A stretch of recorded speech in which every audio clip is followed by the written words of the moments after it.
Assalomu alaykum va rahmatullohi va barakatuh. Aziz hojigalar, hoji onalar, aka ukalar, biz ba'zan ko'ramiz, bir inson umriga kelib hali Ka'bani hidini to'liq his qilmasdanoq qachon ketamiz deb so'rashib qoladi.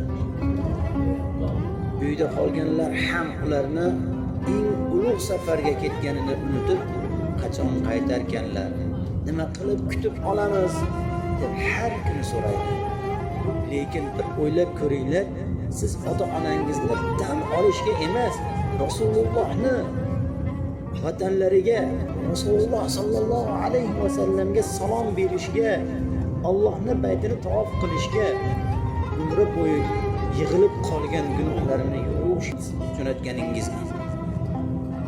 Ular Ka'bani soyasida turib, Allohim meni ham, farzandlarimni ham afv qil, ota-onamga rahm qil, umrimizni xayrli qil deb yig'lab duolar qilish uchun kelishgan. Shunday bo'lsa, nega biz ularni chalg'itamiz? Qachon qaytasiz? Kimni chaqiramiz izdihomga? Dasturxonga nima narsalar qo'yamiz? Qanaqa dasturxon qilamiz? Afsus, bu savollar bilan ota-onangizni o'zlarini tiklagan ruhini, ya'ni ruhiy olamini chalg'itib yubormaylik. Bizlar axir ular o'sha damda farishtalar orlab yurgan, duolar darhol ko'tariladigan, ko'z yoshlar eng pok bo'ladigan joyda turishibdi. Biz esa ularni shunchaki shuni aytishimiz kerak emasmi?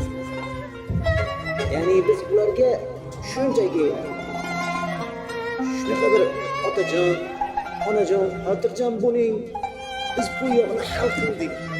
Siz esa Allohning baytini oldida rohatlanib mazza qilib ibodatingizni biz sizlardan duo kutamiz deb shunaqa bir savollar berishligimiz lozim emasmi?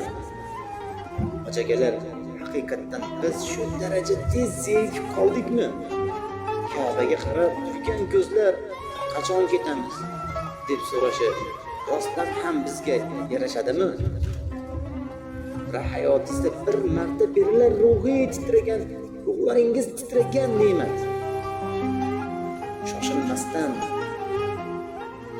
Shoshilmaslik kerak. Asli o'zingizdan boshlanib, lekin bu yerga qaytish qalbingizdan boshlanadi. Kelinglar, asli Alloh bergan bu kunlarni qadrlaylik. Shoshilmaslik o'zi asli ibodatimizning yarmi.